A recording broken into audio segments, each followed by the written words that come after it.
হিন্দু ধর্মকে আঘাত করা কি খুবই সহজ? হিন্দু ধর্মকে নিয়ে যে কেউ যখন তখন যা কিছু বলতে পারে।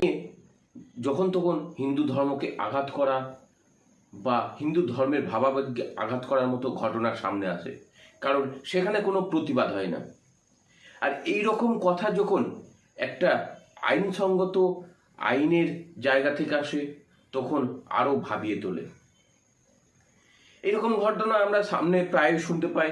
বিভিন্ন অভিনেতা অভিনেত্রী রাজনেতারা এরকম মন্তব্য করে থাকেন। কিন্তু যখন সুপ্রিম কোর্টের প্রধান বিচারপতি এই করেন, হিরণ্যকশিপু রাক্ষস তার ছেলেকে বলেছিল মারার সময় যে যা তোর ভগবানকে ডাক, তোর ভগবান বিষ্ণু এসে তোকে বাঁচায় কিনা। সেই সময় ভগবান বিষ্ণু নরসিংহ অবতার গ্রহণ করে তার ভক্তকে বাঁচিয়েছিল, হিরণ্যকশিপুকে বধ করেছিল। এরপরে মুঘল আক্রান্তরাও সেই বিষ্ণু মন্দিরে ধ্বংস চালিয়েছিল এবং সেই সময় বলেছিল যা তোদের ভগবানকে বল। ঠিক একই ঘটনার পুনরাবৃত্তি করল ভারতবর্ষের সুপ্রিম কোর্টের প্রধান বিচারপতি বি.আর. গাভাই। 17ই সেপ্টেম্বর একটি মামলা ছিল মধ্যপ্রদেশের খাজুরাও বিষ্ণু মন্দির। সেখানে মামলাকারীদের আবেদন ছিল বিষ্ণু মন্দিরের যে মূর্তিটি রয়েছে সেই মূর্তিটি ভাঙা অবস্থায় রয়েছে। আর্কিওলজি সার্ভে অফ ইন্ডিয়া সেই মন্দিরের দায়িত্বে রয়েছে। যারা আবেদনকারী তাদের দাবি ছিল যে এই মন্দিরে মূর্তিটিকে ঠিক করার ব্যবস্থা করা হোক, এরকমভাবে রেখে দেওয়া যায় না। তারা কোর্টের দ্বারস্থ হয়েছিলেন।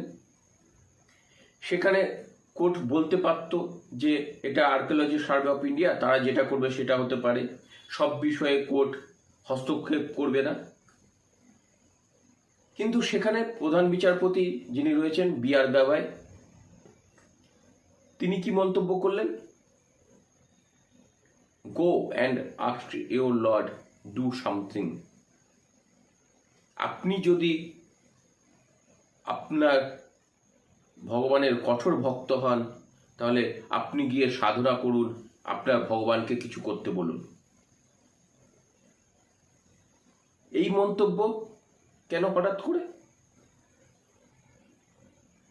কেন এরকম মন্তব্য করবেন? বিচারপতি গাভাই কি বলেছেন যে এটি সম্পূর্ণ প্রচার সংক্রান্ত মামলা। তিনি সেখানে থেমে থাকেননি। তিনি কি বলেছেন? Go and ask your Lord to do something. আপনি যদি আপনার ভগবানের কঠোর ভক্ত হন, তাহলে ভগবানের কাছে গিয়ে